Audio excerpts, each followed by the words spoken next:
जय हिंद दोस्तों, सभी को नमस्कार। मैं आपके बीच राकेश चौधरी। इस प्यारे से यूट्यूब चैनल पे हम आपका स्वागत करते हैं दोस्तों। आज की क्लास में हम बातें करेंगे तो आपके 50 भूगोल के अति महत्वपूर्ण प्रश्न। आराम से शांति से बैठ जाओ, एक जना साइड में बैठ जाओ, एक पे तीन मत बैठो। और जो भी पहली बार चैनल पे जुड़े हैं दोस्तों, चैनल को सब्सक्राइब करना। अगर वीडियो पसंद आती है तो वीडियो को लाइक भी करना। और शाम को डेली 5:15 बजे, शाम को डेली 5:15 बजे,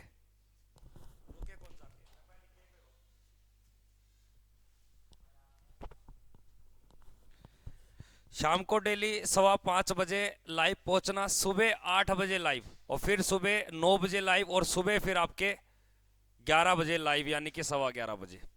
तो सारे विद्यार्थी सेशन को पूरा अटेंड करोगे, क्योंकि आज की क्लास में हम बातें करने जा रहे हैं आपके 50 महत्वपूर्ण प्रश्न। सुरेश, सुरेश दूसरी वाली बैठ जा। जो आता है उसी का उत्तर करना है, मैं खुद कराऊंगा, फिर आपको टिक लगाना है। और ध्यान रखना, कई ऑप्शन में आपको ऊपर नीचे मिल सकते हैं, जैसे ए बी ऊपर नीचे हो जाता है, वो उससे कोई लेना देना नहीं अपने को। पर्सन को आराम से पढ़ना भाई। आपकी परीक्षा में एक पर्सन पक्का फंसेगा यहाँ की। आज की क्लास से आपके पेपर में एक पक्का पर्सन है, आराम से सुनना पूरी क्लास को, एक पक्का पर्सन है। देखिए पहले क्वेश्चन में क्या दिखा है, भूगोल का जनक किसे कहा जाता है। भूगोल का जनक किसे कहा जाता है। अगर आपसे पूछ ले भूगोल का जनक, अगर आपको प्रश्न आ जाए कि भूगोल को हम किस भाषा में बोलते हैं, तो भूगोल को अंग्रेजी भाषा में कहा जाता है आपके ज्योग्राफी। क्या बोलते हैं? ज्योग्राफी। ध्यान से सुनना, ज्योग्राफी शब्द का पिता पूछे, क्या पूछे? ज्योग्राफी शब्द का पिता पूछे, तब क्या बोलोगे? इरेटोस्थनीज। अगर प्रश्न आ जाए कि भूगोल का जनक किसे कहा जाता है, तब आपका राइट उत्तर क्या होगा? हिकेटियस। क्या होगा भैया? हिकेटियस। हिकेटियस। भूगोल का जनक किसे कहा जाता है? हिकेटियस को। लेकिन हिकेटियस ऑप्शन में ना हो तब किसको करना है? इरेटोस्थनीज। क्योंकि भूगोल को अंग्रेजी भाषा में किस नाम से पुकारा जाता है? ज्योग्राफी। और ज्योग्राफी शब्द देने वाला पहला एक यूनानी, एक ग्रीक व्यक्ति था, जिसका नाम आता है इरेटोस्थनीज। हेरोडोट्स की अगर बात की जाए तो यह हिस्ट्री का फादर कहलाता है। किसका भैया? हिस्ट्री का। तो आपसे पूछ सकता है कि इतिहास का पिता किसे कहा जाता है? हेरोडोट से। तो यहीं से रिलेटेड तीन चार बातें और याद रखना।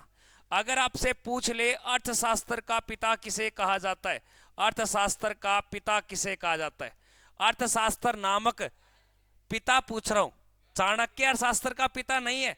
चाणक्य तो अर्थशास्त्र का रचनाकार है, उसने तो अर्थशास्त्र नामक एक किताब लिखी है। तो अर्थशास्त्र का पिता कहलाता है एडम, एडम स्मिथ। तो एडम स्मिथ को क्या बोलते हैं? अर्थशास्त्र का पिता। तीन बातें बता दी है। एक भूगोल का पिता हिकेटियस, एक इतिहास का पिता हेरोडोट्स, और एक आपके अर्थशास्त्र का पिता। 4 पॉइंट कॉपी में लिखोगे सारे विद्यार्थी। मेरी साइड देखोगे तो देखते रह जाओगे जिंदगी भर। अभी भी किसी लड़की ने यहां नंबर दे देना आपको चैट सेक्शन में, फटाफट नंबर उतार लोगे, याद रख लोगे आप। ये चीजें याद नहीं रख रहे, पेपर में ये आएंगे। चैट दूसरों की पढ़ लेते हो तुम। मोर बना दूंगा मार मार के सभी का। आ सके है टेंट मारिएगे। कहां लिखे? सारे विद्यार्थी लिखोगे दोस्तों। अगर आपकी बार आपको फौजी बनना है 2024 में अप्रैल में, आपका सपना है कि माता पिता का सपना पूरा करना है, तो भाई सेशन जितना आपको बताऊं उतना पढ़ लेना। और आज की क्लास से एक क्वेश्चन आपके एग्जाम में टपक दिन से आ जाएगा भाई। टपक दिन से, बिल्कुल टपक दिन से। गला बैठा पड़ा फिर भी आपको पढ़ा, फिर भी मेरी साइड नहीं देख रहे। अरे दया कर लो इस मासूम से चेहरे को। एक बात और सुनना, अर्थशास्त्र का पिता बोले तो क्या बोलोगे? Adam Smith.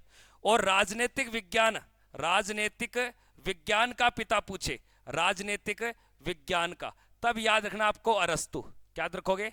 अरस्तु। जीव विज्ञान का, बायोलॉजी का भी पिता पूछे तो किसको बताओगे? अरस्तु को। अभी यहां पे इतनी ही बात याद रखनी दोस्तों, इतनी बात याद रखूंगा, इतनी ही बातें याद रखेंगे मेरे भाई। देखिए क्या दिया गया है। हो सौर प्रणाली। सौर प्रणाली का मतलब है सोलर सिस्टम। क्या नाम है? Solar system. ध्यान से सुनना बातों को आराम से, कोई बड़ी बात नहीं है। सोलर सिस्टम की बात कराइए। Solar system. सिस्टम का मतलब समझते हो? यानी कि एक समूह है, सौर परिवार। इसको सौर परिवार बोल दो। या सौर मंडल बोल दो। क्या बोल दो? सौर मंडल। तो कई किताबों में या आपको ऐसे ही मिल सकता है, सौर मंडल का या सोलर सिस्टम का खोज करता पूछ लेगा कि सौर मंडल को सबसे पहले किस व्यक्ति के द्वारा देखा गया, उसके द्वारा लिखित में उल्लेखित मिला, उसको आपको पिता बोल दिया। तो याद रखना निकोल्स कोपरनिक्स। और इसकी खोज कब हुई थी? 1543 में। 1543 के अंदर निकोल्स कोपरनिक्स के द्वारा सौर मंडल की खोज की गई है। किसकी भैया? सौर मंडल की। प्लस में याद रखना भैया आपके ग्रहों की भी क्या? खोज। तो जब सौर मंडल देखा जा रहा है तो उसके अंदर क्या देखे जा रहे हैं? ग्रह भी देखे जा रहे हैं। तो ग्रहों की खोज भी किसने की है? आप बोल दो कोपरनिक्स। गैलीलियो के द्वारा दूरबीन की खोज की गई। किसकी भैया? दूरबीन की। अगर दिमाग सही चलता है तो टेस्ट पेपर में लिख लेना दूरबीन की खोज किसने की? गैलीलियो ने। और याद रखना दोस्तों J.L. बेड के द्वारा, याद रखना आपके टेलीविजन। तो टेलीविजन ऑप्शन के नीचे एक शब्द तो लिख सकते हो, टीबी की खोज किसने की है? J.L. बेड ने। केपलर का very very most important point है, क्योंकि केपलर आपको याद रखना है ग्रहों की गति। इसने बोला कि ग्रह अपनी जगह पे हिलते रहते हैं और किसी वस्तु के चारों ओर तरफ भी घूमते रहते हैं।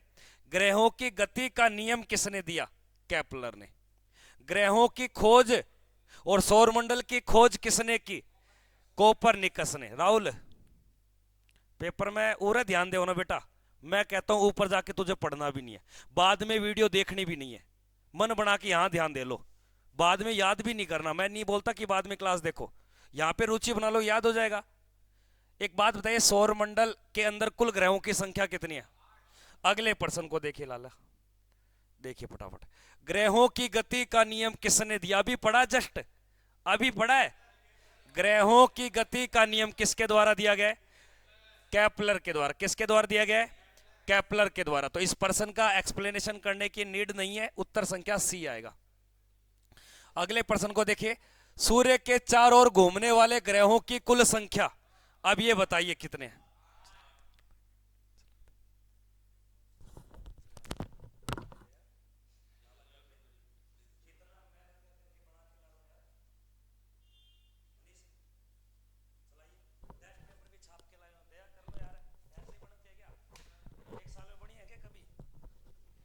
सूर्य के चारों ओर घूमने वाले ग्रहों की संख्या, अगर प्रश्न आ जाए पहले कितने थे ग्रहों की संख्या, पहले याद रखना 24 अगस्त 2006 को, 6 को याद रखना प्लूटो या यम ग्रह को क्या कर दिया? को हटा दिया। अगर इसको नहीं हटाते आज ग्रहों की संख्या कितनी होती? याद रखना सूर्य, ये सन आपके, क्या ये सन है, इसके पास वाले ग्रह का नाम क्या है? और इसके बाद वाला, और इसके बाद वाला, और इसके बाद वाला, इसके बाद वाला, और इसके बाद वाला, और इसके बाद वाला, और इसके बाद वाला। तो यानी कि टोटल ग्रह कितने? आपसे पूछ लेगा सूर्य के निकट, सूर्य से दूर वरुण, सूर्य से दूर कौन सा? जो निकट होगा वो गर्म भी हो सकता है ना, लेकिन गर्म इतना गर्म नहीं है, क्योंकि यहां पर शुक्र के पास क्या पाई जाती है? CO2। जहां CO2 होगी वो अत्यधिक क्या होगा? तो इसलिए सबसे गर्म ग्रह कौन सा है? Very good. तो इसका राइट उत्तर क्या करेंगे अपन? 8। अगले प्रश्न में देखिए, नेक्स्ट क्वेश्चन, निम्नलिखित में से किस ग्रह को पृथ्वी की बहन कहा जाता है? ग्रहों के उपनाम आते हैं दोस्तों, ग्रहों के उपनाम। निम्न में से किस ग्रह को पृथ्वी की बहन कहा जाता है? दोस्तों सारे विद्यार्थी करेंगे। सजन कह रहा है कि सर ए उत्तर आएगा। देखो ग्रहों की बहन जो बोला गया है वो आपके शुक्र को बोला। किसको बोला है? तो शुक्र से रिलेटेड 4-5 बातें लिख लेना। एक तो पहले लिखना भोर का तारा, भोर का तारा लिखते चलना दोस्त। एक मिलेगा आपके सांझ का तारा, एक मिलेगा जुड़वा ग्रह। क्या मिलेगा भैया? जुड़वा ग्रह। तो जुड़वा ग्रह भी किसको बोला है? और एक याद रखना सर्वाधिक चमकीला। राहुल लिख ले, अगर यूपी पुलिस दोबारे देना तो लिख ले। सर्वाधिक चमकीला, सर्वाधिक यानी कि गर्म ग्रह याद रखना। और आपके शुक्र को कहा जाता है सुंदरता का देवता,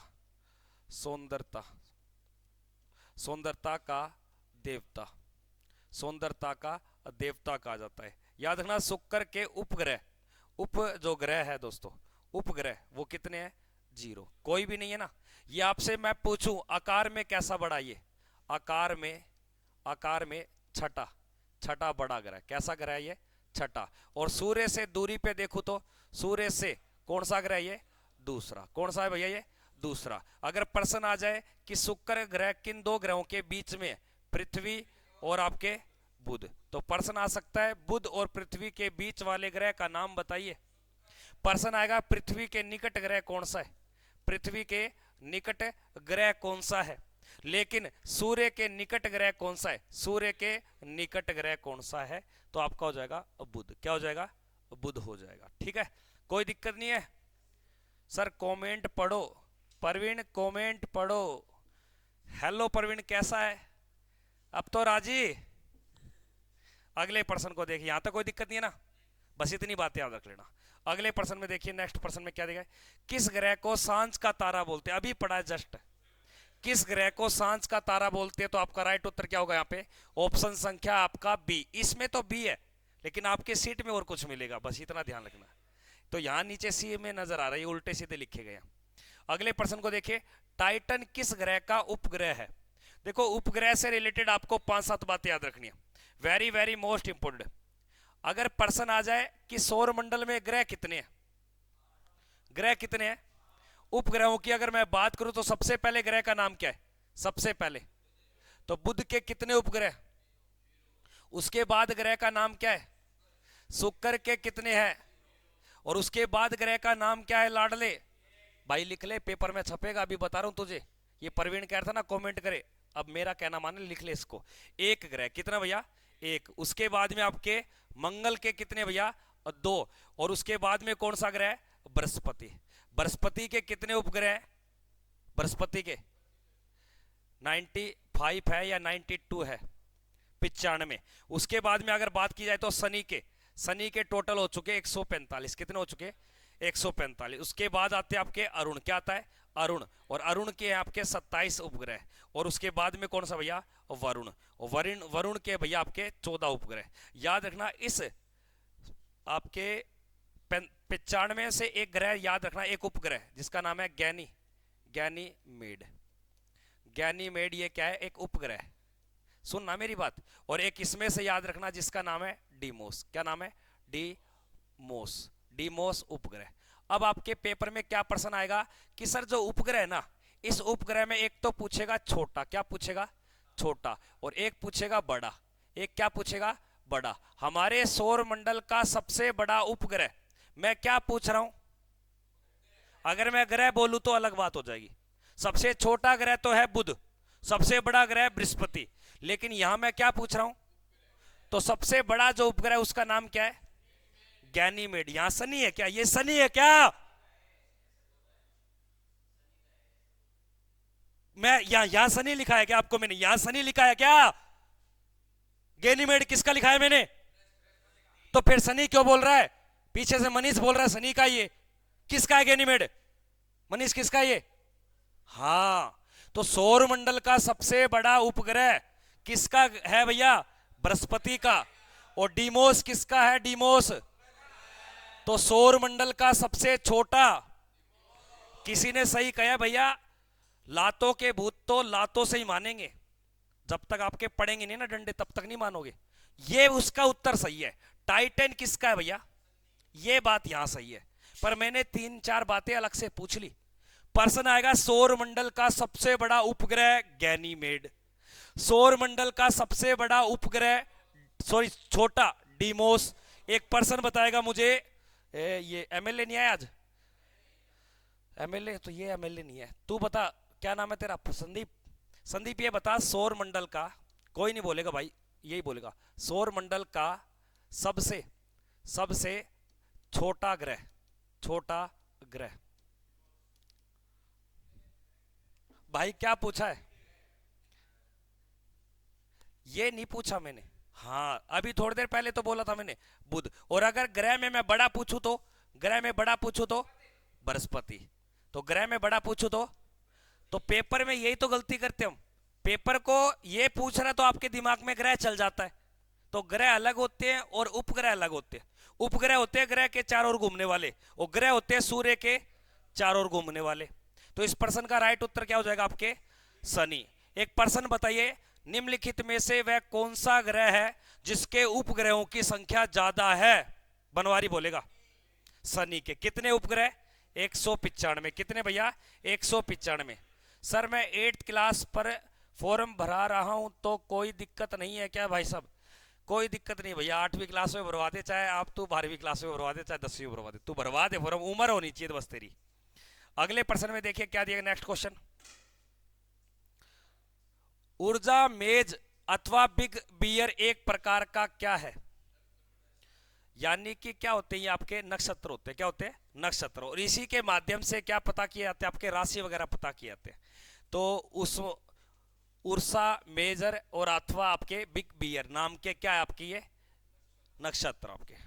अगले प्रश्न को देखिए क्या देगा नेक्स्ट। प्रतिवर्ष, very very most important, paper में आ गया भाई ये प्रश्न, पेपर में आ गया, कई बार कल रख के पेपर में पूछा गया प्रश्न है ये। प्रतिवर्ष डैश के आसपास सूरज के सबसे करीब होता है, यानी कि जो हमारी पृथ्वी है ना वो सूर्य के पास क्या होगी? निकट। ऐसा क्यों है? याद रखना दोस्तों, हमारी पृथ्वी सूर्य का चक्कर एक सर्पिलाकार में निकालती है। हमारी पृथ्वी सूर्य का एक चक्कर किसमें निकालती है? सर्पिलाकार में, सांप की आकृति में। तो एक बार तो ये निकट होती है, तो एक बार सबसे क्या होती है? दूर। दूर होती है 4 जुलाई को। कब होती है? उसे बोलते हैं अपसोर। क्या बोलते हैं? अपसोर बोलते हैं। लेकिन जब निकट होती है ये 3 जनवरी को। कब होती है? 3 जनवरी। उसे क्या बोलते हैं? उपसोर। तो ये दोनों बातें याद रखना। अगर प्रश्न आ जाए उपसोर क्या है? गुरुजी पृथ्वी और सूर्य की कम दूरी को क्या बोलते हैं? उपसोर। सर गुरुजी पृथ्वी और सूर्य की ज्यादा दूरी को क्या बोलते हैं? अपसोर। अपसोर कब हो रहा है? 4 जुलाई को। जबकि 3 जनवरी को क्या हो रहा है? लिखिए बातें, एक बात दो बात लिखी, दोनों बातें कॉपी में, बेटा काम देगी। मेरी बात का बुरा जरूर लग रहा है, माँ बाप का बुरा लगता है, और मैं माँ बाप की श्रेणी में आता हूं क्योंकि एज ज्यादा है मेरी, तो आपको बुरा जरूर लग रहा है, पर काम आएगा बेटा।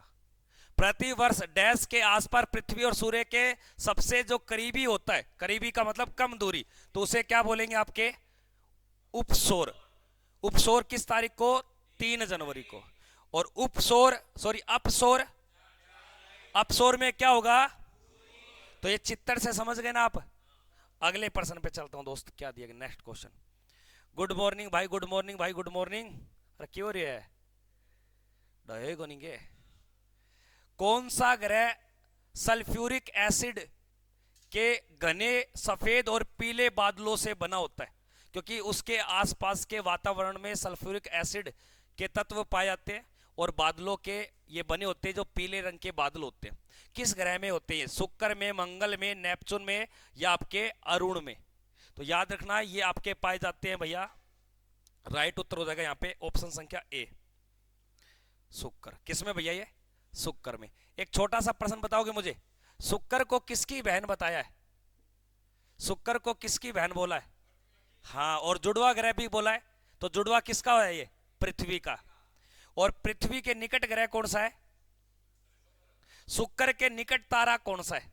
शुक्र के निकट तारा, निकट, ऊपर से प्रश्न कट गया, एक बार रुकना भाई। सूर्य, प्रश्न क्या है ध्यान से सुनना।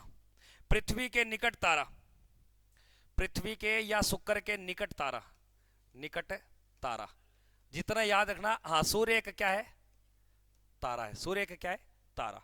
8 ग्रहों के पास में तारा पूछ ले तो क्या बताओगे? अगर सूर्य के निकट तारा पूछ ले तो सूर्य के निकट तारा, तो याद रखना प्रोक्सीमा सेंचुरी। एक नया प्रश्न आ गया, सूर्य के निकट तारा बोले तो प्रोक्सीमा सेंचुरी, और हमारे 8 ग्रहों के पास में तारा बोले तो कौन सा? सूर्य का क्या है? जहां हीलियम होगी तो वहां ज्यादा गैस कौन सी होगी? याद रखना दोस्तों, हाइड्रोजन से ही क्या निकलता है? हीलियम। जहां हाइड्रोजन होगी वहां क्या होगी? इनमें से सबसे हल्का कौन सा है? मैंने इतना पूछा, इनमें से हल्का कौन सा है? आवर्त सारणी का पहला तत्व कौन सा है? आवर्त सारणी को आपके उसके मास के अकॉर्डिंग लगाएगा, यानी कि याद रखना उसके द्रव्यमान के अकॉर्डिंग। तो सबसे ऊपर कौन सा आएगा आपके? हाइड्रोजन। दूसरे नंबर पे कौन सा आएगा? लेकिन ये जलने में क्या करता है? आपकी प्रतिज्वलनशील है, इसलिए हल्का तत्व किसको लेते हैं हम? हीलियम को लेते हैं। अगले प्रश्न में देखिए क्या दिया गया, नेक्स्ट क्वेश्चन। सूर्य के भारतम परत को क्या कहते हैं? सूर्य की जो भारतम परत है, अब भारतम परत का मतलब समझे मेरी बात, ये देखो ये आपके क्या है? सन है। ये क्या है? सन है। सन के आसपास का, देखो ये सन के आसपास का आवरण है, इसे हम बोलते हैं सन का वायुमंडल। क्या बोलते हैं? और सन का जो वायुमंडल की एक दूर की परत है, क्योंकि सन के वायुमंडल में कितनी परतें हैं? सन के पास, सूर्य जहां से शुरू होता है उसके पास में जो हमें दिखाई दे रहा है वो नहीं, जो दिखाई नहीं दे रहा उसे तो बोलते हैं वर्णमंडल। क्या बोलते हैं? वर्णमंडल। और जो हमें लाल लाल एक चमकता हुआ दिखाई देता है उसे हम क्या बोलते हैं? कोरोना या क्रीट।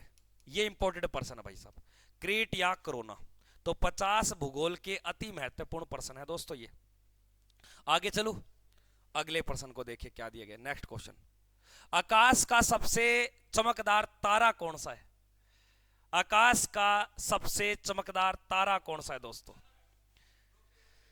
लगाइए भाई साहब, आकाश का सबसे चमकदार तारा पूछ रहा हूं। ये आपने देखा कि गुरुजी ने अभी थोड़ी देर पहले सूर्य के बाद एक तारे का नाम दे दिया तो वो उत्तर हो जाएगा? नहीं, तो याद रखना सीरियस, या इसको बोलते हैं साइरस। क्या बोलते हैं? साइरस।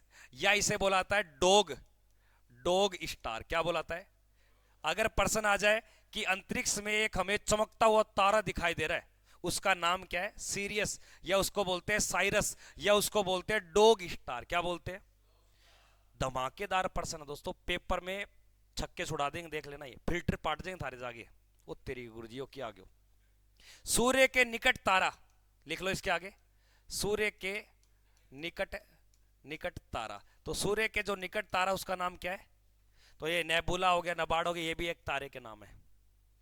आगे देखिए नेक्स्ट क्वेश्चन में क्या दिया गया, अगला क्वेश्चन। हैली धूमकेतु, अगर ये विद्यार्थी ऑनलाइन का विद्यार्थी इस प्रश्न का उत्तर बताता है उसको 100 रुपए में भेंट करूंगा। 100 रुपए उसको मैं भेंट करूंगा इस प्रश्न का उत्तर बताता है। और प्रश्न सुनो क्या है, प्रश्न सुनो क्या बता रहा हूं, प्रश्न तो सुन ले मेरे भाई। प्रश्न ये है कि हैली धूमकेतु, हैली धूमकेतु को 20वीं शताब्दी में कितनी बार देखा गया? 20वीं शताब्दी में, शताब्दी में कितनी बार देखा गया? कितनी बार देखा गया? ये प्रश्न है। चाहे ऑनलाइन का बच्चा हो, चाहे ऑफलाइन का बच्चा हो, चाहे मनीष हो, चाहे सुरेश हो, चाहे बनवारी हो, 20वीं शताब्दी के अंतर्गत इसे, अरे रुक जाओ विकिपीडिया हो, हैली धूमकेतु सुन लेना क्या है। ये एक 76 वर्षों के अंतराल पे दिखता है। कितने वर्षों के अंतराल पे? अब आगामी, आगामी याद रखना, आगामी दिखेगा आपको ये 2062 में। कब दिखेगा ये? 2062 में ये दिखेगा आपको, दिखेगा भैया 2062 के अंदर। लेकिन याद रखना 20वीं शताब्दी में एक बार दिखा था 1910 में, एक बार दिखा था 1986 में। तो यानी कि 20वीं शताब्दी में कितनी बार देखा गया? तो ये पेपर में प्रश्न छप जाए तो छाप या ना दोस्तों। अब आगे कब देखेंगे इसको? 2062 में देखेंगे। कितने वर्षों के अंतराल पे दिखाई देता है भाई साहब? अंकित ने उत्तर दिया गुरुजी 76 वर्षों के अंतराल पे दिखाई देता है हैली धूमकेतु। इसे पुच्छल तारा भी बोला जाता है। ये एक बर्फ का तारा है। किसका भैया? बर्फ। इसके आसपास सारी बर्फ ही बर्फ पाई जाती है। आगे देखिए क्या दिया गया, नेक्स्ट क्वेश्चन। सौर मंडल का सबसे, कोई नहीं बोलेगा, बस एक ही बच्चा बोलेगा, सिद्धार्थ। प्रश्न का उत्तर बता दे सिद्धार्थ, कोई नहीं बोलेगा। बुध, वेरी गुड। सौर मंडल का सबसे छोटा ग्रह पूछ रहा है, सबसे क्या पूछ रहा है? छोटा ग्रह, सबसे छोटा ग्रह की बात कर रहा है। अगर मैं यहां बात कर लूं उपग्रह कौन सा है? उपग्रह डिमोस। सबसे छोटा उपग्रह कौन सा है? लेकिन छोटा ग्रह पूछे तो क्या बोलोगे आप? बुध बोलोगे। एक बात याद रखना, सूर्य के निकट, क्या बोलोगे? सूर्य के निकट। तो सूर्य के निकट कौन सा भैया? आपके बुध। याद रखना दोस्तों, सर्वाधिक तापांतर, तापांतर वाला ग्रह। तापांतर वाला का ग्रह मतलब है कि ये सर दिन में तो बहुत गर्म होता है और रात में क्या होता है, बहुत ठंडा। एक साइड गर्म और एक साइड क्या है, ठंडा। तो टेम्परेचर इसके ऊपर ज्यादा पाया जाता है आपके, माइनस में भी और प्लस में भी। दूसरी बात सुनना, बुध के आसपास यानी कि क्या नहीं पाया जाता, वायुमंडल नहीं पाया जाता। और बुध का कोई भी चेला चपाटा नहीं है, यानी कि क्या नहीं है, उपग्रह नहीं है। उपग्रह कितने इसके, जीरो। कितने भैया ये, जीरो। अब पर्सन आता है, याद रखना ये सूर्य, ये क्या भैया, सूर्य। और मैंने क्या बोला, जितने भी ग्रह होंगे वो किसका चक्कर लगाते हैं, किसका चक्कर लगाते हैं। याद रखना हमारा जो बुध ग्रह है ये सूर्य का चक्कर लगाता है और सबसे कम समय में लगाता है। और कितने दिन में लगाता है। तो आपसे प्रश्न क्या मिलेगा कि वह कौन सा ग्रह है जो सूर्य के चारों ओर यानी कि सूर्य के गांव में घूम के वापस अपने घर आ जाएगा। तो उसका नाम क्या है, आपके बुध है। तो सूर्य के चारों ओर परिक्रमा लगा लेगा सबसे कम समय में, उसका नाम क्या भैया, बुध। क्योंकि हमारी पृथ्वी कितने दिन में लगाती है, 365 सही 1/4 दिन। अब उसके पृथ्वी से जितने भी उधर है उनको तो ज्यादा समय लगेगा। अब देखो लैपटॉप के हाथ तो मैं पहले लगा दूंगा या तू लगाएगा पहले, बड़ो शौक है तने, रुक जाइए। सौर मंडल का सबसे छोटा ग्रह कौन सा है, बुध। सौर मंडल का बड़ा ग्रह बताएगा जीतू। सौर मंडल का बड़ा ग्रह कौन सा है, गलत कर दियो, पेपर में थे जाओगा कैसे थी। काल नहीं हो ना लाग गयो यंगी बू ने रोटी कौन देगो, न्यू बताओ पहले तू मने हैं।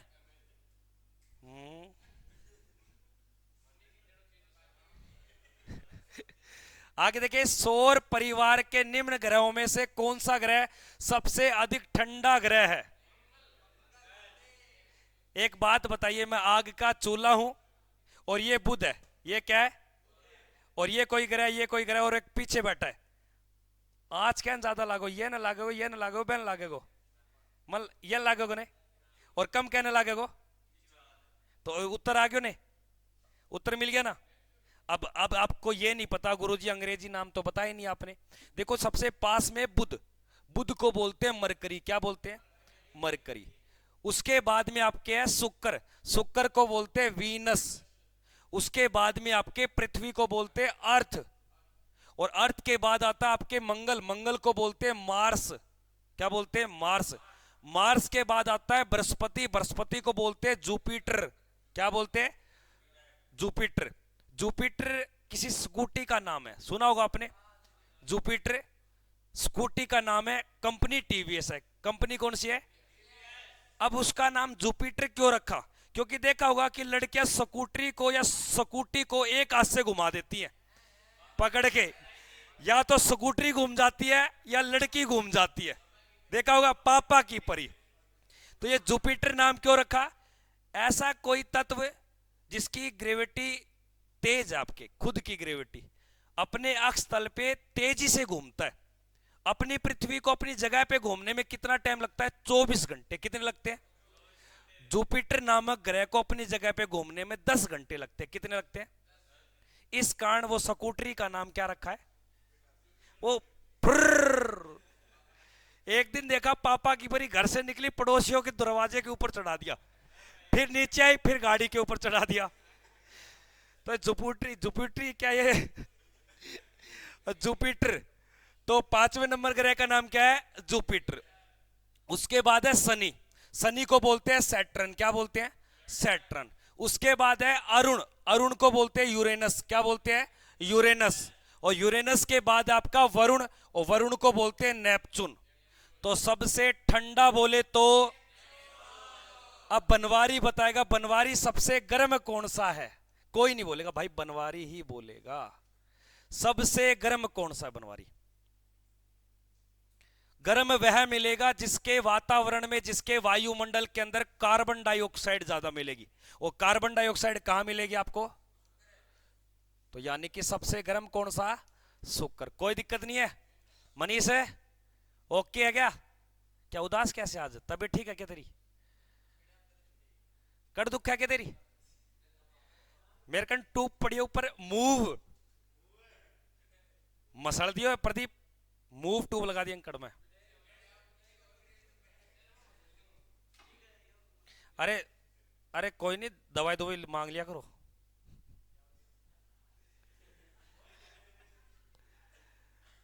सुनना ध्यान से, ध्यान से सुनना, मजाक की सो बात है। किस गैस की उपस्थिति के कारण वरुण को क्या बोला है? हरे रंग का। अब आपको इतना पता चल गया, हमारे सौर मंडल में हरे रंग का ग्रह किसे बोला जाता है? हरा ग्रह किसे बोला जाता है? अगर ऑप्शन में लाडले ये ना मिले आपको वरुण, क्या ना मिले? वरुण, तो हरे रंग का ग्रह किसको बताओगे आप? अगर ना मिले तो बताना है। और हरे रंग का कब नजर आता है वो आपके? जब उसके ग्रह के या उसके वायुमंडल में क्या मिलेगा? मीथेन का अन्य नाम क्या है? मीथेन का यानी कि बायोगैस, या इसको बोलते हैं गोबर गैस भी बोलते हैं बिल्कुल, या इसे बोलते हैं आपके मार्स, क्या बोलते हैं? Marsh gas. क्या बोलाता है भैया इसको? मार्स गैस भी बोलाता है। तो मार्स किसको बोलते हैं आपके? मीथेन को। एक बात बताइए, N2O सुना होगा, ये कौन सी गैस है? नाइट्रोजन है क्या? नाइट्रोजन है क्या? नाइट्रेट ऑक्साइड, हास्य gas, laughing gas, nitrate oxide, nitrate oxide याद रखना भैया, ठीक है। अब एक बात सुनिए, हरे रंग का ग्रह किसको बोला गया आपके? वरुण को। किसके कारण भैया? मीथेन को बोला। एक बात बताइए, जितने जो चावल के खेत होते हैं, चावल के खेत होते हैं, उनके आसपास कौन सी गैस पाई जाती है? भैंस देखी होगी, भैंस ने चाटा खा लिया, इनकी चारा खा लिया, दूध भी दे दिया, और थोड़ी देर बाद में बैठ गई, मुंह चलाती है ना, उगाड़ी निकालती है, तो उसमें से गंध जो आती है ना, बदबू आती है, वो किसकी आती है? मीथेन की। अगले प्रश्न को देख दो। सौर मंडल का दूसरा सबसे बड़ा ग्रह कौन सा है? सौर मंडल का दूसरा सबसे बड़ा ग्रह, अब ध्यान से लिख लेना भाई, बड़े आपको ग्रह बताऊंगा। देखो ये कौन सा आपके? यो सन है के? सन मैडो को बनाऊंगे? मैं बात कर रहा हूं ग्रह की, क्या सन? नाम भी देख, अंग्रेजी में नाम लियो गुरुजी, सन। ओ रे सूर्य कह ले यार।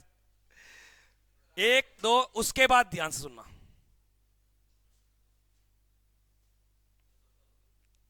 छोटो करे है भाई साहब, लाडिया में तो उत्तर है, इब याद हो जाएगा ये चित्र देख देख के था ना, जदी तो छोटो करे है, नहीं तो मैं कट दियो और बड्डो सारो याद कराना है।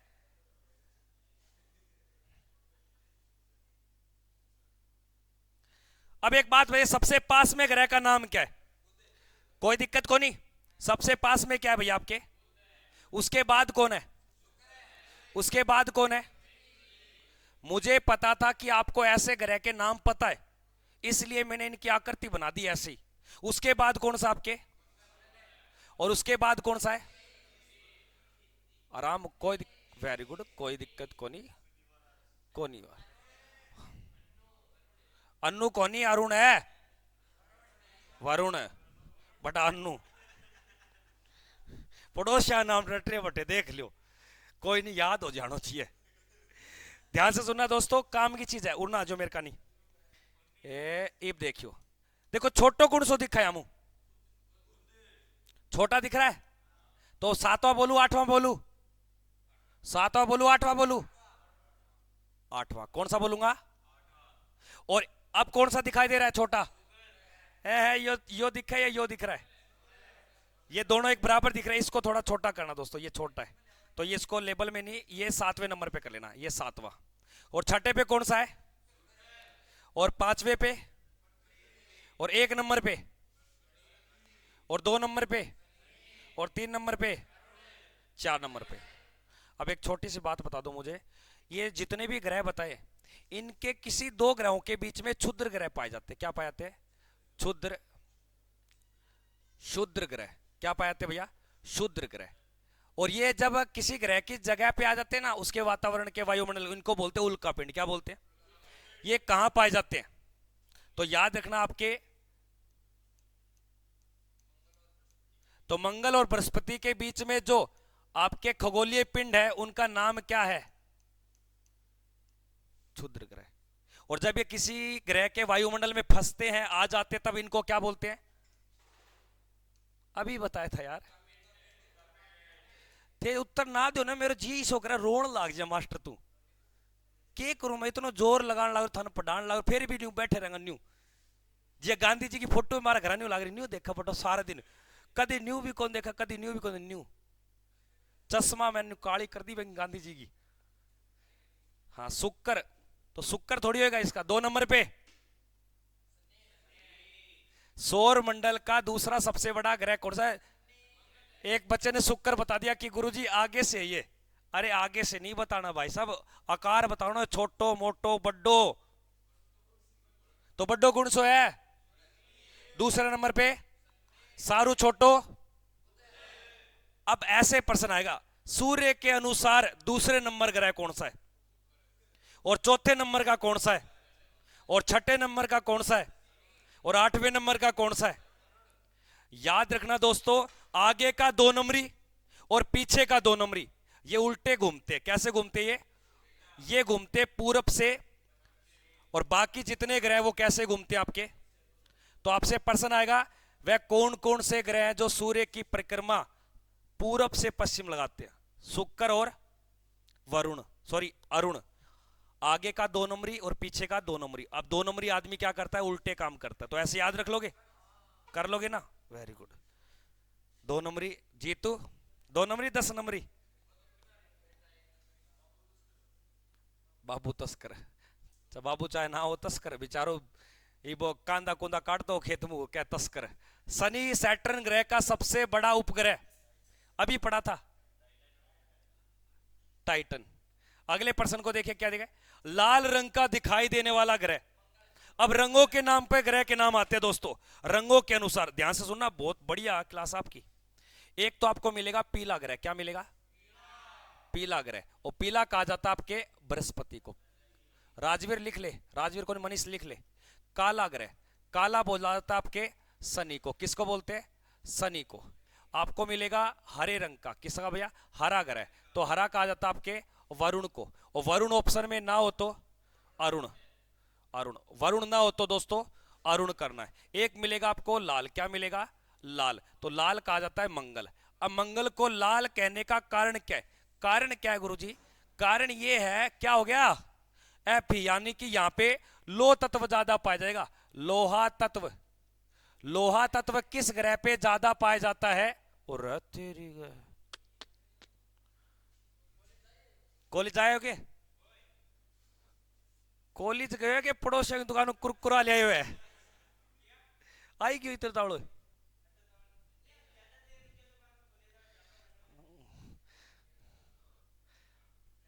इधर देखिए, लाल रंग का कौन सा भैया? एक बात बता दो, मंगल के उपग्रह कितने? कोई नहीं बोलेगा, राजीव मनीष बोलेगा। वेरी गुड दोस्तों, कितने हैं? एक का नाम तो है डीमोस और एक का नाम है फोबोस। एक का नाम क्या है? फोबोस। मैं एक थाप में गर्मी उड़ा दूंगा। प्रशांत मान जा भाई। और ये कल कटिंग करा के आयो प्रशांत, बाढ़ देखिए तेरा, चिड़िया घोसला अंडा दे जाएगी। गंजा कराऊंगा, गर्मी आ जाए तेरी तो। सभी गुरुकुल के विद्यार्थियों को टकला किया जाएगा। साउथ पोल पहुंचने वाला पहला व्यक्ति। साउथ पोल के बारे में सुन लो। साउथ पोल का मतलब है दक्षिणी ध्रुव। क्या नाम है? दक्षिणी ध्रुव। ये पढ़ा, यहीं बैठ जाइए। 2 बातें ध्यान से सुनना, मनीष तेरे काम की बात है, ये तो पागल ऐसे ही। इसका नाम है नॉर्थ पोल। क्या नाम है? और इसका नाम है साउथ पोल पे जो जाने वाले व्यक्ति का नाम है भैया आपके एम डशन। और ये साउथ पोल पे गया था आपके 1911 में, 1911 के अंदर 14 दिसंबर को। और उत्तरी ध्रुव पर जाने वाला याद रखना, रॉबर्ट पेरी। रॉबर्ट पेरी के बारे में याद रखना, 6 अप्रैल 1909 को। तो उत्तरी ध्रुव की खोज किसने की? रॉबर्ट पेरी ने। दक्षिणी ध्रुव की खोज किसने की? तो याद रख लेना, आपको कर लोगे या कोई दिक्कत नहीं। अब एक बात बताइए, एक ध्रुव से दूसरे ध्रुव को मिलाने वाली रेखाएं क्या कहलाती हैं? वेरी गुड, इन्हें क्या बोलते हैं? और इन देशांतर रेखाओं को काटने वाली क्या कहलाती हैं? क्या कहलाती हैं? तो समझ गए आप, ध्रुव से ध्रुव मिलाने वाली रेखाओं का नाम है देशांतर। तो ग्लोब के ऊपर जो आपको खड़ी रेखाएं मिलेंगी वो देशांतर, और जो आड़ी पड़ी है सोई हुई है वो अक्षांश। अक्षांश कम होती है, देशांतर ज्यादा होती है। इसका प्रश्न आएगा तब कराएंगे। अगले प्रश्न को देखिए दोस्तों, क्या दिया गया नेक्स्ट क्वेश्चन। जितने बच्चे सारे लाइव जुड़े भाई सेशन को सब्सक्राइब करें, और शाम को बिना कहे 5:15 बजे लाइव मिले सारे के सारे बच्चे। 5:15 बजे, सुबह 8 बजे और 9 बजे और 11 बजे। सुपरनोवा क्या है? सुपरनोवा एक पुच्छल तारा है। क्या है भैया? एक पुच्छल तारा है, एक बर्फीला तारा है दोस्तों। सुपरनोवा एक क्या है? पुच्छल तारा है दोस्तों। हाँ, हेली दिखता है इसी प्रकार है, हेली। पृथ्वी की उप सौर स्थिति किस महीने में होती? कोई नहीं बोलेगा, बस रुको रुको रुको, योगेश बोलेगा। कोई नहीं बोलेगा, बस योगेश बताएगा। बहुत अच्छा प्रश्न, अभी बताया था। खड़ा हो जाओ भाई। हाँ योगेश, उपसौर किस महीने में होता है? उपसौर है क्या? बनवारी, बनवारी बताएगा। उपसौर क्या है? बनवारी। Very good. और क्या है उपसौर? जब सूर्य और पृथ्वी की दूरी की हो जा कम और ज्यादा हो जा तो अपसौर। और वो कब होता है? 4 जुलाई को। कब होता है? 4 जुलाई को दोस्तों। तो इसका राइट उत्तर क्या होगा भैया आपके सामने? जनवरी। क्या होगा भैया? जनवरी। अगले प्रश्न को देखिए। नेक्स्ट प्रश्न में क्या दिया गया? पूरा कराऊंगा, लेनी है क्लास, ले लेनी है, पैड़ी पड़ी जानदो है। दो अक्षांश रेखाओं के बीच की दूरी लगभग कितनी होती है? दो अक्षांश रेखाओं के बीच की दूरी लगभग होती है, दोनों याद रखने हैं। ये दो अक्षांश रेखा, कोई भी दो अक्षांश ले लेना, इनके बीच की दूरी होती है लगभग 111.13 किलोमीटर। हाँ, तो दूरी किलोमीटर में ही हुआ है, तो किलोमीटर को नहीं है ऑप्शन में। बैठ जा तू। एक मील के अंदर आपके समुद्री मील का कितना होता है? एक मील में लगभग 1800 कुछ होता है क्या? 1800 मीटर का एक मील होता है आपके, 1800 मीटर के आसपास। 1.5 किलोमीटर का मान के चलो आप। हाँ, 2.25 का। तो दो अक्षांशों के बीच की दूरी अगर ऑप्शन में ये मिले तो ये बताना है, ये ना मिले तो लगभग पूछा इसने, लगभग पूछ रहा है प्रश्न में। तो 111.13 किलोमीटर या 111 किलोमीटर। अगले प्रश्न को देखिए दोस्तों, क्या दिया गया नेक्स्ट क्वेश्चन। 25 में से देखेंगे कितने सही होते हैं आपके। 25 में से नहीं, 50 में से। कुल अक्षांशों की संख्या कितनी है? कुल अक्षांशों की संख्या याद रखना दोस्तों। एक बात बताइए, रेखा क्या होती है? रेखा, रेखा का मतलब होता है ऐसा कोई एक बिंदु दूसरे बिंदु को मिलता है। ऐसा कोई एक बिंदु दूसरे बिंदु को मिलता है, उसे हम क्या बोलते हैं? रेखा बोलते हैं। क्या बोलते हैं? रेखा। अब ये आपके ग्लोब है, तो इस प्रकार की रेखाएं आपकी कितनी? इस प्रकार की। जो उत्तरी ध्रुव के ऊपर रेखा खींची जाती है वो एक रेखा नहीं है, वो एक सदृश्य है, एक नीचे सदृश्य है। अब एक बात बताइए, आपके 1-1 डिग्री पे खींची गई है ये, तो ऊपर आधा गोला है और नीचे क्या है? आधा गोला है। अब ऊपर आधे गोले में कितनी रेखाएं मिलेंगी? एक बात बताइए मुझे, ये कोई जगह है, इस पे मैंने कोणीय दूरी ली 1 और इसको 1 ऐसे खींच दिया, कोणीय दूरी 2 ली और 2 को ऐसे खींच दिया। जब कोणीय दूरी मैं इस प्रकार का लूंगा तो यहाँ पे कौन सी खींची जाएगी? और यहाँ पे नीचे भी कौन सी खींची जाएगी?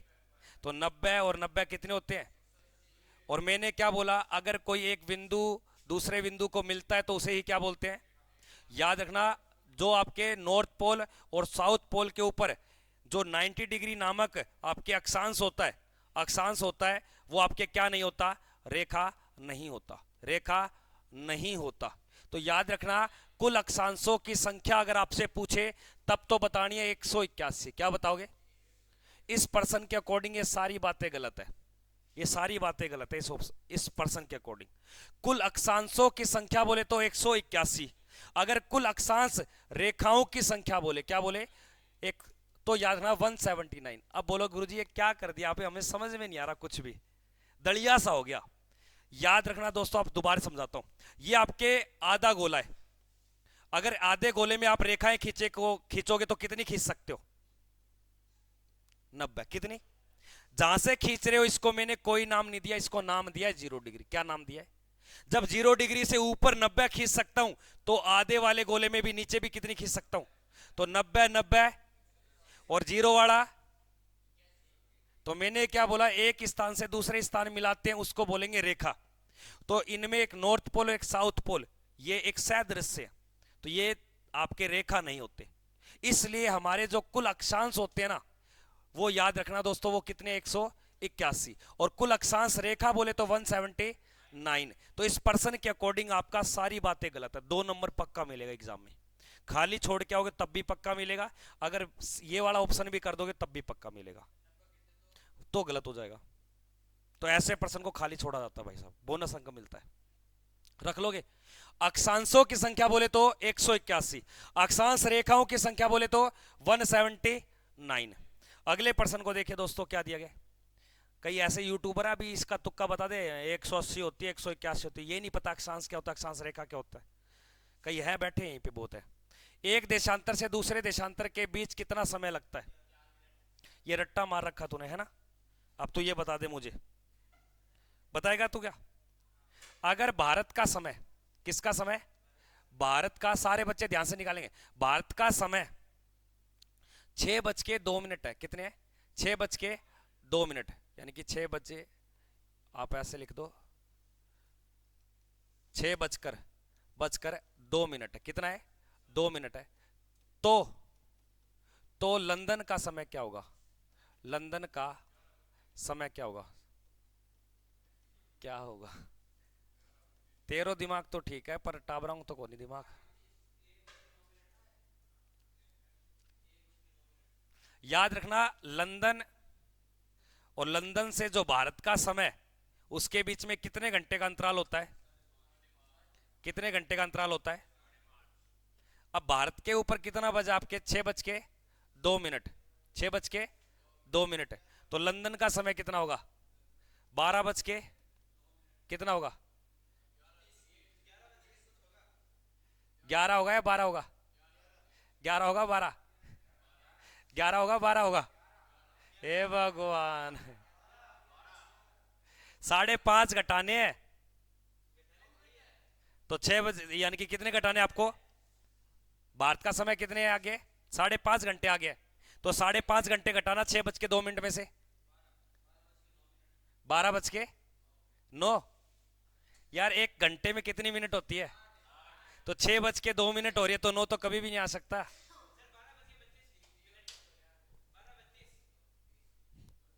कोई क्या 11? आपको 5.5 घटाना नहीं आता, फिर मैथ कैसे पढ़ते आप? इया को नहीं रीस ना करो, मेरू पढ़ो, मेरू सीखो की बात है। सिंपल प्रश्न नहीं आते पेपर में। अंतराल तो सभी को पता है। यहां का समय दे देगा, यहां का समय दे देगा 11:02, क्या दे देगा? तो भारत का समय क्या होगा? दोबारा बता दो, एक पर्सन और आ गया, बताओ अब। रिकिते बता अब हो गया रे। सिंपल सी बात पड़ी है, 5.5 घंटे तो ऐड करने हैं। इसमें 11:02 है, तो इसमें कितना ऐड करोगे? 5.5 घंटे तो आगे है। अब ऐड करके दिखाइए। 11 में 5 ऐड करोगे तो कितने बचेंगे? 4। और 30 मिनट और ऊपर कितनी है? 2 मिनट, तो कितना हो गया? 4 4 32। आगे तो जुड़ेगी तो घटेगी थोड़ी, तो कितना होगा? 4 बज के, इसके अकॉर्डिंग तो ये होगा, इसके अकॉर्डिंग क्या होगा? तो यहां पे होगा 12:32 या 28।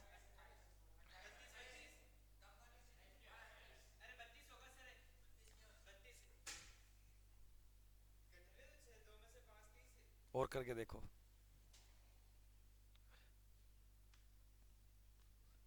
हाँ भाई, अभी पूरे 50% है ये, बस थोड़ा एक डिस्कस चल गया एक पर्सन में। अब इसके अंदर देखो 12:32 के अंदर आपको कितना जोड़ना है?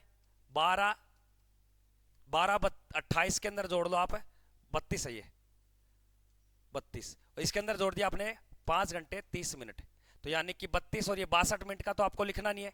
62 का यहाँ पे 2 लिखना है, फिर 1 घंटे को उधर ले गए, तो यानी कि ये 6 हो गए और ये कितने हो गए? 12, यानी कि 6:02, यानी कि यहाँ का समय कितना होगा? 32। कितना होगा? 32। इस पर्सन का राइट उत्तर होगा 12:32। ये थोड़ा सा हार्ड हो जाएगा प्रश्न। रुक जाओ तो। अंतरराष्ट्रीय तिथि रेखा किसे कहा जाता है? इंटरनेशनल डेट लाइन है ये, टाइम लाइन नहीं है। अंतरराष्ट्रीय डेट लाइन। मिराज खान अभी क्लास खत्म नहीं हुई भाई, मिराज ने पूरी क्लास अटेंड की। देखो दो बातें याद रखना, एक 0 डिग्री देशांतर और एक आपके 180 डिग्री देशांतर। 180 डिग्री देशांतर को बोलते हैं इंटरनेशनल डेट लाइन, क्या बोलते हैं? और इसको बोलते हैं टाइम लाइन, क्या बोलते हैं? अंतरराष्ट्रीय समय रेखा कहलाती है 0 डिग्री देशांतर। भारत की समय रेखा बताएगा जीतू। अब तो दो प्रश्न हो गए। भारत की समय रेखा बता जीतू। भारत की समय रेखा, जो भारत का समय बताते हैं, जिसे अंग्रेजी में बोलते हैं IST।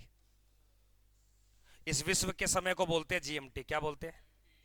भारत का जो IST, भारत की समय रेखा का नाम हो गया IST। जैसे ये 0 डिग्री है, ये आपके 180 डिग्री है, तो भारत का कौन सा डिग्री है? सुरेश इधर आ, इधर आ जा, इधर आ जा ना, गलत को नहीं, खड़ा हो जा या तो आ जा। भारत का समय क्या है? भारत की जो मानक समय रेखा उसका नाम क्या है? कौन सा डिग्री है वो? मनीष इसको बता। एक बात देख लो, जब 4 मिनट 1 डिग्री को 4 मिनट पार करने में लगती है, तो भारत और इसके बीच में कितना समय लगता है? 5.5 घंटे। अब 5.5 घंटे में कितना डिग्री घूमेगी पृथ्वी? डिग्री निकाल लो, डिग्री निकाल लो। जब आपको इतना पता है कि 1 डिग्री के अंदर कितना टाइम लगता है? 4 मिनट, तो 5.5 घंटे में कितना घूम जाएगी देख लो। 5.5 घंटे का टोटल मिनट होती है आपके 330 मिनट होती है। कितनी मिनट होती है? 330 मिनट होती है। अब इसको आप भाग किससे दोगे? किससे दोगे? 60 से दोगे यार, आपकी डिग्री से दोगे या 4 मिनट से दोगे?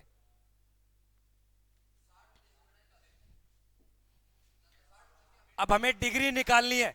1 डिग्री में 4 मिनट है, तो 330 मिनट है, तो आपको क्या करना पड़ेगा? 4 मिनट से भाग दे दोगे। 4 मिनट से भाग दोगे तो आपका राइट उत्तर क्या आ जाएगा? तो 82.5 डिग्री को 4 मिनट से गुणा कर लो, तो आपका मिनट आ जाएगा ये। रख लोगे याद? कोई दिक्कत नहीं है, ठीक है। तो इसका राइट उत्तर क्या हो जाएगा आपके? जो समय बताती है, सॉरी आपके तिथि बताती है, और इस रेखा को बोलते हैं मकर रेखा, क्या बोलते हैं? और इस रेखा को बोलते हैं कर्क रेखा। तो ये ऐसे सिंपल प्रश्न नहीं आएंगे, थोड़े हार्ड प्रश्न आएंगे। अभी से सुन लो। क्या हो गया? करा दूंगा जल्दी जल्दी, रुक जाओ। फिर उसके बाद में छुट्टी है यार, सारे दिन। अभी 2 महीने बाद में पेपर हो जाएगा आपका। ग्रीनविच से 180 डिग्री मध्यम काल्पनिक रेखा कहलाती है। बस इसने यही तो पूछा, इसका नाम बताना है। इसका नाम क्या है?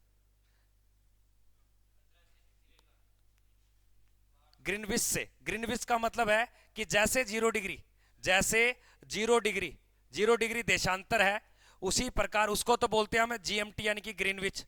और इसी प्रकार 0 डिग्री आपके 180 डिग्री, इसको क्या बोला जाएगा?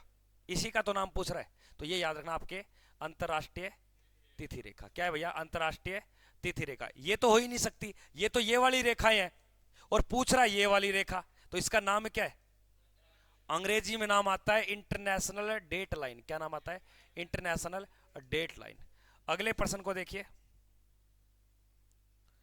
ग्रीनविच माध्यम रेखा से GMT, ये कोई नहीं बोलेगा, एक ही बच्चा बोलेगा, ये वाला, ये लड़का, ये रेड टी शर्ट का। खड़ा हो जाओ भाई, बहुत इंपॉर्टेंट प्रश्न है। एक मुर्गा फंस गया क्लास में, बता भाई, बता दे, बता दे।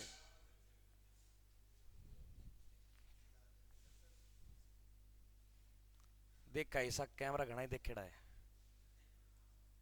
वेरी गुड, इतना टाइम लग गया है। वेरी गुड दोस्तों, प्रश्न को पूरा पढ़ना, कभी भी प्रश्न को अधूरा नहीं पढ़ना, चाहे कितना कॉन्फिडेंस बढ़ जाए। कई बार क्या होता है, ग्रीनविच रेखा यानी कि GMT रेखा से IST के बीच का अंतराल पूछ लेता है, या ये पूछ लेगा GMT से IST कितने घंटे आगे है, या ये पूछ लेगा IST से GMT कितने घंटे पीछे है। दोनों की एक ही बात है। तो इसका राइट उत्तर हो जाएगा आपके। अगले प्रश्न को देखिए, नेक्स्ट क्वेश्चन। ग्रीनविच किस देश में गुजरती है? US से? अभी लंदन में बात कर रहा था, UK यूनाइटेड किंगडम। और याद रखना, ग्रीनविच रेखा 9 देशों से गुजरती है। कितने देशों से? लेकिन यूरोप महाद्वीप के जैसे इंग्लैंड हो गया, आपके यूके हो गया और आपके ब्रिटेन हो गया, कितने देशों से? आपके 3। अगले प्रश्न, वैसे यूरोप के 3 देशों से। निम्न में से कौन सा आग्नेय चट्टान का एक प्रकार है? आग्नेय चट्टान, जब पृथ्वी का जो निर्माण हो रखा है ना, पृथ्वी के निर्माण में 3 चट्टान है। कितनी चट्टान है? एक का नाम है आग्नेय चट्टान। आग्नेय चट्टान जब टूट जाती है, आंधी चलती है, बरसात होती है, तो उस पानी से उस मिट्टी को आगे ले जाके दबा देती है। क्या कर देती है? दबा। फिर वो बन गई अपसादी चट्टान। क्या बन गई? अब अपसादी चट्टान को तोड़कर किसी मशीनों के नीचे उसको दबाकर एक पत्थर यानी कि एक क्या बना दी? टाइल, ये बना दिए, चौके बना दिए। इसको बोलते हैं आपके कायांतरित चट्टान, रूपांतरित यानी कि रूप दे दिया। कितनी चट्टान है? जो पृथ्वी की पहली चट्टान से निकलते हैं उसको बोलते हैं ग्रेनाइट। क्या बोलते हैं? ग्रेनाइट। रख लोगे। और जो पेंसिल का जो निब बना होता है ना, पेंसिल का जो निब, वो किसका होता है? ग्रेनाइट का। मार्बल जो आपके, वो आग्नेय सेल का हिस्सा है। मार्बल, सेल का मतलब चट्टान ही होता है। इस सेल चट्टान है, लेकिन ये कौन सी चट्टान है? आग्नेय चट्टान का प्रकार पूछ रहा है, ग्रेनाइट आपके। अगले प्रश्न में देखिए, चूना पत्थर का एक कायांतरित रूप है? हाँ, ग्रेनाइट है वो। चूना पत्थर, आपके पास चूना पत्थर है, चूना पत्थर को आपने हाई प्रेशर दे दिया, उसको एक नई चट्टान का रूप दिया है, तो उसका नाम आएगा आपके भैया संगमरमर। इसका उत्तर क्या आएगा आपके? संगमरमर। आगे देखिए अगला प्रश्न, पनामा नहर किन 2 महासागरों को जोड़ती है? पनामा नहर किन 2 महासागरों को जोड़ती है दोस्तों? क्लास भाई 11 बजे, 11:15 शुरू हुई थी, 12:30 बजे तक चले क्लास, 10-15 मिनट की बात है। पनामा नहर किन 2 सागरों को जोड़ती है? तो याद रखना, भूमध्य सागर को। किसको? गलत हो जाएगा। पनामा नहर पूछ रहा है। अगर आपसे सवेज नहर बोलता तब ये होता है। क्या पूछता? सवेज नहर। इसने बोला है पनामा नहर, तो याद रखना प्रशांत महासागर और अटलांटिक महासागर दुनिया के सबसे बड़े महासागर है दोनों। सबसे बड़ा तो है प्रशांत और दूसरा आपके अंटार्कटिका। अगले प्रश्न को देखिए क्या दिएगा। नेक्स्ट क्वेश्चन, सुनामी किस भाषा का शब्द है? पढ़ाया हुआ प्रश्न है, यह गलत नहीं होना चाहिए। सुनामी किस भाषा का शब्द है? जापानी। तो जापानी 2 शब्दों से मिला है, सु प्लस नामी। सु का मतलब होता है समुद्र, और समुद्र में जब भूकंप आता है तो समुद्र का पानी लहरों में बदलता है, तो उसको बोलते हैं सुनामी। अगले प्रश्न को देखिए क्या दिया गया। तरल पदार्थों से होकर न गुजरने वाली भूकंपीय लहर कौन सी है? अब ध्यान से सुनना, मेरी बात सुनना, बहुत काम की बात है, अगर ध्यान दे लोगे तो याद हो जाएगा। ये आपकी पृथ्वी है। ये क्या है? पृथ्वी है। ये मान लो मेरा पेट है, पेट में जब गुड़गुड़ होते हैं ना, पर बोलते हैं चूहे कूदते हैं, तो चूहे ने कोई हलचल की तो वो कूदा, तो कूदने के उसके जो तरंग निकलती है ना, वो तरंग है। समझाता हूं कैसे आपको। पृथ्वी का कोई केंद्र है, पृथ्वी के अंदर हलचल हो रही है। अब पृथ्वी के अंदर से हलचल कोई हुई, उसने स्पीड पकड़ के एक तरंग पहुंच गई धरती पे, मेरे पास आ गई धरती के ऊपर, तो उसको बोलते हैं पी तरंग। क्या बोलते हैं? स्पीड बहुत ज्यादा थी, सभी चीजों को चीर कर हमारे पास आ गई। कहां आ गई? हमारे पास आ गई और भूकंप ले आई, तो उसको बोलते हैं पी तरंग। क्या बोलते हैं? वहीं से एक तरंग निकली, लेकिन उसकी स्पीड क्या थी? कम थी। कई चीजों को तो चीरा, जैसे समुद्र में आई तो क्या हो गई? वो रुक गई। समुद्र में आई क्या हो गई? तो समुद्र के अंदर जितने भी आपके भूकंप आते हैं वो कौन सी तरंग है? तो यानी कि तरल पदार्थों से वो नहीं गुजर सकती। तो पृथ्वी के अंदर जो मैग्मा होता है ना, गर्म पदार्थ, तो उनके अंदर भी रुक जाएगी, पता ही नहीं चलेगा भूकंप आया नहीं आया। तो भूकंप जब धरती पे आता है तो हमें वो कौन सी तरंगे ही बताती है? पी ही बताती है। पी आ गई, और पी ने जब यहां पे धक्का दिया तो ये आसपास का एरिया क्या करने लगा? कंपन। ये एक नई तरंग बन गई। क्या बन गई? इसको बोलते हैं एल तरंग। क्या बोलते हैं? अब ये नई बन गई, धीरे धीरे झटका दे रही है। अब धीरे धीरे झटका दे रही है तो नुकसान करेगी ना। तो सबसे हानिकारक तरंग कौन सी होती है? भूकंप की सबसे हानिकारक तरंगे कौन सी होती है? मैं और मेरी मैडम बाइक पे जा रहे हैं किसी शहर में, सुनना एक बात, और शहर की सड़क एकदम फूटी हुई। कैसी सड़क है? अब बाइक पे मैडम बैठी और झटकों से जाएगी तो भाई दिक्कत तो होगी ना। बाइक भी नुकसान, मेरा पेट भी नुकसान, मैडम भी नुकसान। अब रोड सू, मैडम बोले कब आ गए पता ही नहीं चला। कोई दिक्कत नहीं ना। जिस तरंग की स्पीड ज्यादा होगी तो वो नुकसान नहीं करेगी, और जिसकी स्पीड कम होगी वो नुकसान क्या करेगी। इसलिए सबसे हानिकारक तरंगे कौन सी होती है, और सबसे कम हानिकारक तरंगे कौन सी होती है? और जो पृथ्वी की धरातल पे नहीं पहुंच पाती वो तरंगे, क्योंकि पृथ्वी के अंदर गर्म जो धातु मेगमा पिघला हुआ लावा, उसको मेगमा बोलते, वहीं रुक जाएगी, बाहर ही नहीं आने देगी अपने पास, तो उसकी स्पीड नहीं है। अब एक बात बताइए, एस तरंग, पी तरंग, एल तरंग, ये किसकी तरंगे हैं? ज्वालामुखी, सुनामी, भूकंप। इतना टाइम क्या लग रहा है? मैं न्यू कई देर को भूकंप भूकंप करने लग रहा, कई देर बोले भूकंप, जोर आवा कितना बताना मैं। तो इसका राइट उत्तर क्या करूंगा? इसको बोलते हैं गौण तरंगे। क्या बोलते हैं? गौण तरंगे, द्वितीय तरंगे, सेकेंडरी वेव्स बोला जाता है। ऐसा कोई नहीं पढ़ाएगा, और पहली बार पढ़ रहे हो आप ऐसे थे, ये तो भूगोल है। जा यहाँ पे बाबर हो ना, अनारकली बन के दिखाऊं आपको मैं, मुजरा करके दिखाऊंगा एक दिन आपको, फिर चीजें याद होंगी आपसे। ये कहीं पे पढ़ के आ जाना, ऐसी चीजें कोई नहीं बताएगा आपको। अब याद रह जाएगा ना, एल तरंग हानिकार होती है नहीं होती? होती है ना, क्योंकि वो धीरे धीरे झटके देती है, धीरे धीरे झटके देती है। जिद्दोरो है, रोटी खाओ तो कौन होता जिद्दोरो, ओड़ा ओड़ा चालू क्या और तेरे मन में। सिस्मोग्राफ, देखो एक होता है सिस्मोग्राफ, ध्यान से सुना, काम की चीजें अगर यहीं पे सुन लोगे तो बाद में पढ़ने की जरूरत भी नहीं है। बनवारी तभी तो कहता हूं, मुझे देखो, मुझे देखो, वो चीजें याद होंगी। आहा, एक आपके सिस्मो, एक है रिक्टर, रिक्टर स्केल, क्या नाम है? और एक आपके सामने सिस्मो, सिस्मोग्राफी, क्या नाम है? सिस्मोग्राफी। और एक है आपके सिस्मोग्राफी बोल दो या सिस्मोग्राफ बोल दो, और एक आएगा आपके सामने सिस्मोलॉजी, क्या नाम मिलेगा? सिस्मोलॉजी।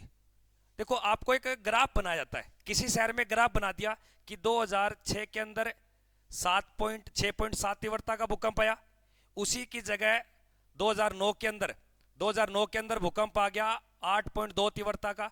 जो ये ग्राफ बनाया जाता है ना, भूकंप की तीव्रता का ग्राफ बनता है, किसका बनता है ये? भूकंप की तीव्रता को जो बताया जाता है उसको हम बोलते हैं सिस्मोग्राफ। क्या बोलते हैं? अब भूकंप के बारे में समझना है, भूकंप का क्या करना, हमें उसे पढ़ना है। भूकंप का अध्ययन कहलाता है सिस्मोलॉजी, और भूकंप की तरंगों को क्या करना है? मापना है। क्या करना है? अगर प्रश्न आ जाए भूकंप का मापन किसमें होता है, भूकंप की तीव्रता का अध्ययन सिस्मोग्राफी, भूकंप का अध्ययन सिस्मोलॉजी। रख लोगे, तीन ही शब्द याद रखने थे, कोई दिक्कत नहीं। यहां पे भूकंप का अर्थ क्या होता है? पृथ्वी का या धरातल का क्या करना? हिलना या हलचल या कंपन। ये इसका उत्तर देगा प्रशांत भाई साहब, और कोई नहीं देगा। सिस्मोग्राफी किसका विज्ञान है? विज्ञान का मतलब किसकी स्टडी है?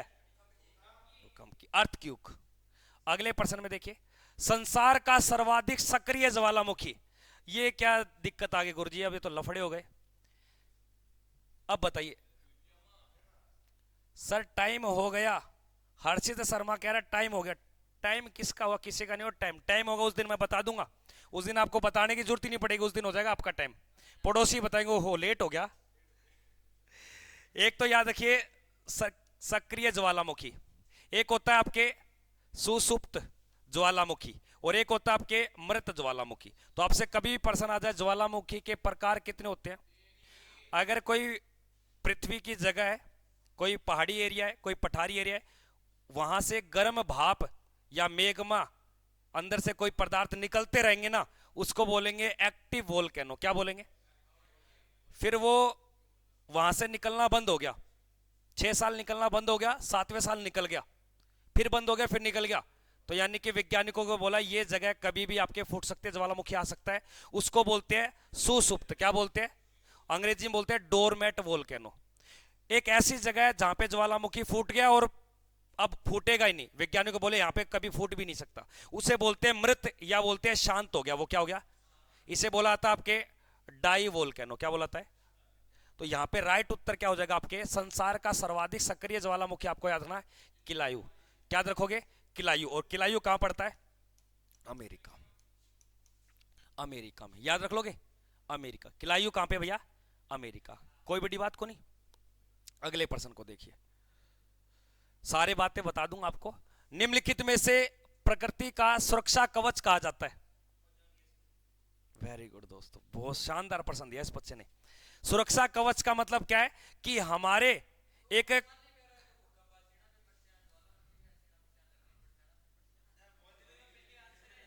ये आपके अर्थ है, ये क्या है भैया? आपके अर्थ है। सुरक्षा कवच का मतलब है ये वातावरण के अंदर सूर्य से जितनी भी जो एंट्री लेती है उनको बोलते हैं अल्ट्रावोलेट रेस। तो सूर्य से आने वाली पैरावेनिक किरणों को ये रोक लेगी। और रोकती कौन है भैया? ओजोन। कौन रोकती है? तो एक ये सुरक्षा कवच बन गया। कवच का मतलब क्या होता है? जैसे हमारी सर्दी आ गई, अब सर्दी में क्या करते हो? एक आप लिप बाम रखते हो, जेब में रखते हो ना, एक छोटी सी टूप सी बन दाबी और काटी, लगा ली। और एक थे फेयर एंड लवली होगी या कोई टूप होगी, रगड़ी वो पाट के हाथ रहे, कवच कर लिया, मल ली। तो यानी कि सुरक्षा कवच बन गई है। कौन सी आपके किरणों को रोक रही है? पैरावेनिक किरणों को। और रोक रही कौन है भैया? ओजोन। ओजोन गैस या ओजोन परत। तो इस प्रश्न का राइट उत्तर क्या मिलेगा आपको? Ozone gas. अगले प्रश्न में देखिए क्या दिया गया, नेक्स्ट क्वेश्चन। बातें तो खूब है बताने लायक, पर थोड़ा टाइम हो रहा है। निम्नलिखित में से कौन विश्व का सबसे ऊंचा ज्वालामुखी है? ऊंचा ज्वालामुखी है। तो ऊंचे ज्वालामुखी का उत्तर याद रखना, माउंट कोटोपैक्सी। Mount Cotopaxi. और ये माउंट कोटोपैक्सी पड़ता है आपके एंडीज पर्वत पे। कहां पड़ता है? एंडीज पर्वत, दक्षिणी अमेरिका महाद्वीप के इक्वाडोर शहर में। इक्वाडोर शहर, इक्वाडोर। अगले प्रश्न को देखिए, रिंग ऑफ फायर को आप निम्नलिखित में से किस महासागर से संबंधित करेंगे? रिंग ऑफ फायर, ध्यान से सुन लेना। रिंग ऑफ फायर का मतलब क्या होता है? देखो, रिंग का मतलब क्या होता है? रिंग का मतलब क्या होता है? कोई छल्ला है, ये क्या है? फायर का मतलब होता है आग। क्या होता है? जब पृथ्वी के नीचे से गरम गरम जो आग निकलेंगी, वो एक प्रकार का क्या बन गई? रिंग ऑफ फायर बन गया आपके। क्या बन गया? अब ये जो एक छल्ला बना है, याद रखना ज्वालामुखी कहां निकलते हैं? जहां स्थलीय और धरातलीय, जलीय और धरातलीय क्या होती हैं? किनारे होते हैं। इन्हें बोलते हैं महासागरीय और आपके महाद्वीपीय प्लेटें। उनके किनारों पर एक साइड मान लो जापान देश है, एक साइड समुद्र है। तो समुद्र और जापान के आसपास जो भी होगा इलाका, तो ये पूरा का पूरा याद रखना आपके प्रशांत। तो प्रशांत महासागर के चारों तरफ जो आपको रिंग ऑफ फायर बनता है, वो ज्वालामुखी का हिस्सा है। तो इसे बोलते हैं अग्निवल्य। क्या बोलते हैं? अग्निवल्य। तो कई बार ये भी आता है, ज्वालामुखी का अग्निवल्य किसको बोला गया है? प्रशांत महासागर क्षेत्र हिस्से को। अगले प्रश्न को देखिए, एक आरू नाम का बच्चा जुड़ा है चैट सेक्शन में और दांत पाड़ रहा है, हंस रहा है। विश्व में सबसे लंबी पर्वत श्रृंखला, ये एक प्रश्न बताएगा। रुक जाओ रुक जाओ रुक जाओ, ये प्रश्न बताएगा प्रशांत। Very good. दुनिया की सबसे नई पूछू तो, और पुरानी पूछू तो? पुरानी। Very good. पुरानी अरावली, लंबी एंडीज, और आपके नई हिमालय, और सबसे ऊंची पूछू तो रोकी। रोकी बोलो या रोकीज बोलो। तो इस प्रश्न का राइट उत्तर क्या करूंगा? और एंडीज किस महाद्वीप के अंदर है?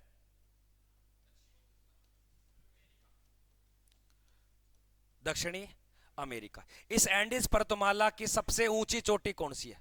ऊंची चोटी बता दो। यानी कि इस अमेरिका की भी सबसे ऊंची चोटी है वो। ऊंची चोटी लिखवा रखा भाई साहब, चोटियों के सारे नाम लिखाए थे। और बोलो तो सारे के सात महाद्वीप की चोटी बता सकता हूं, सारी के सारी। बोलो तो, अगर भूख ना लग रही हो तो। इसका तो याद रख ले, माउंट एकांक गुआ। माउंट एकांक गुआ 6960 मीटर। 6960 मीटर एंडीज पर्वत दक्षिणी अमेरिका महाद्वीप की सबसे ऊंची चोटी है। अगले प्रश्न को देखिए, नेक्स्ट क्या दिया गया है? एंडीज पर्वत उदाहरण है। देखो, जो पर्वतें होते हैं, या तो पर्वत बन जाते हैं, या तो पर्वत क्या होते हैं? बन गए। अब वहां पे अत्यधिक बारिश हुई, अत्यधिक ताप पड़ा, भूकंपीय झटके हुए, तो वो टूटने लगते हैं, वो खंडित होते हैं। उनको बोलते हैं अपशिष्ट। अपशिष्ट क्या बोलते हैं? तो अपशिष्ट होते हैं जैसे अरावली। अरावली पर्वत क्या है? एक अपशिष्ट। और कई पर्वत ऐसे होते हैं कि महाद्वीपीय महासागरीय जो प्लेट है ना, वो उनको धक्का दे रही है और वो मोड़ खा रहे हैं। क्या कर रहे हैं? मुड़ रहे हैं। वो मुड़ेंगे तो एक नया यानी कि रूप लेंगे, उनको बोलते हैं वलित। क्या बोलते हैं? जो बनते रहते हैं।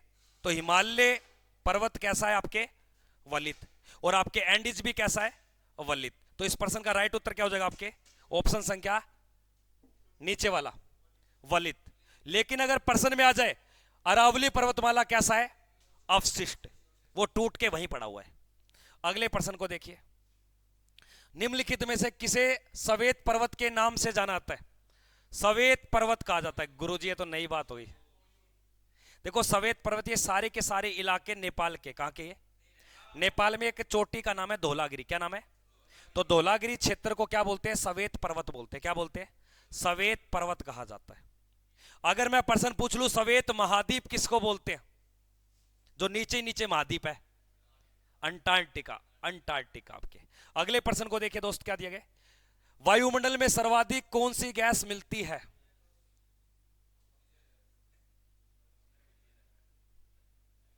Very good. वायुमंडल में सर्वाधिक मात्रा में पाई जाती है आपके नाइट्रोजन। कौन सी पाई जाती है, दूसरे नंबर पे पाई जाती है ऑक्सीजन, तीसरे नंबर पे पाई जाती है आपके ऑर्गन, और चौथे नंबर पे पाई जाती है कार्बन डाइऑक्साइड, कार्बन डाइऑक्साइड। एक बात बताइए, इनमें से सबसे भारी गैस कौन सी है, इनमें से सबसे भारी गैस जो पृथ्वी के वायुमंडल में निकट मिलेगी, टू कर लेना इसको, क्या करोगे, कार्बन डाइऑक्साइड भारी गैस है इनमें से, लेकिन सबसे भारी गैस आती है आपके रेडोन। इनमें से कौन सी गैस आग लगाने में सहायक है, इनमें से कौन सी गैस पेड़ पौधों में प्रोटीन का कार्य करवाती है, पेड़ पौधों में प्रोटीन। यूरिया का कट्टा देखा है, यूरिया रात ने गिरी और तड़का उत्तरी को कणक एडेड आ गई, प्रोटीन मिलो तो कणक बद गई। अब नाइट्रोजन यूरिया के अंदर क्या होती है, पेड़ पौधों में वृद्धि का कार्य करने के लिए नाइट्रोजन होती है, लेकिन पेड़ पौधे अपना जो श्वसन क्रिया करते हैं, पेड़ पौधों में श्वसन क्रिया होती है आपके ऑक्सीजन। हाँ, टिक्का कौन देगा पेड़ पौधा में, जल जाएगी। आप एक काम करो, आप सोयाबीन ज्यादा खा लो, आपकी हिम्मत ही नहीं है बैठने की, 6 बार जाओगे आप, लूज मोशन लग जाएंगे। अब यूरिया गिर जाओ, पौधों बढ़ जाओ बेचारो, क्या करोगे वो। वातावरण में सबसे ज्यादा ओजोन का संकेंद्रण कहां पाया जाता है, संकेंद्रण का मतलब होता है ओजोन की, यानी कि जाडोपन, ओजोन वो घर है, ओजोन का परिवार है। ओजोन तत्व ज्यादा कहां पाए जाते हैं आपके, सबसे ज्यादा ओजोन का आवरण, ओजोन का मंडल। वेरी गुड, तो ये आपके उत्तर क्या हो जाएगा, समताप मंडल। क्या हो जाएगा भैया आपके, समताप मंडल। अगले प्रश्न को देखिए, मेघ गर्जन, अपन कई बार को नहीं बादल गर्जन पाटा हुई भी पड़ा ऊपर, मेघ गर्जन, बिजली का चमकना, बादल का सफेद होना, बादल का काला, जितने भी आंखों देखी हाल हो रहे ना, आंखों देखी जो हाल दिखाई दे रहे हो, तेरी काड़ो गिर, तेरी तावड़ो आ गिर, आंधी आ गिर, सारे के सारे काम क्या में हुआ है, सौमंडल में। आंखों देखी हाल, मौसमी घटनाएं बोल दो आप, आंधी तूफान, जितनी मौसम से रिलेटेड घटनाएं कहां होती है आपके, शोभ मंडल में। अगला देखिए क्या दिया गया, निम्नलिखित में से कौन सी स्थानीय पवनों को डॉक्टर वायु पवन कहा जाता है, डॉक्टर, तो ये आपके हरमटन को कहा जाता है। ये हरमटन आपके अमेरिका के अंदर है। ये पवनों से रिलेटेड एक क्लास लेंगे अलग से, वैसे आपके पेपर में नहीं बनती इतनी। विश्व की सबसे बड़ी खारे पानी की झील, ये प्रश्न तो गलत नहीं करोगे भाई, जितने भी यूट्यूब पे बच्चे जुड़े हैं, यूट्यूब वाले बच्चे ये कैमरे से निकल निकल के देख रहे हैं, मुझे ये बताएंगे सारे, विश्व की सबसे बड़ी खारे पानी की झील, कैस्पियन सागर। ध्यान से सुनना, मृत सागर एक ऐसा सागर है जिसका जल सबसे ज्यादा क्या है, खारा, खारा सागर पूछे, सबसे ज्यादा खारा सागर। लेकिन खारी जल की पूछे तो वोन, सबसे ज्यादा खारी वोन झील। 2 प्रश्न और देख लो, कौन सी विश्व की सर्वाधिक गहरी झील है, बेकाल। कौन सी भैया, बेकाल है, सबसे गहरी झील बेकाल। लास्ट प्रश्न है, और ये क्वेश्चन आपको घर से करके लेके आना है। तो आज के क्लास में भूगोल के 50 अति महत्वपूर्ण प्रश्न हमने देखे। शाम को मिलते हैं 5:15 बजे, तब तक के लिए जय हिंद, वंदे मातरम।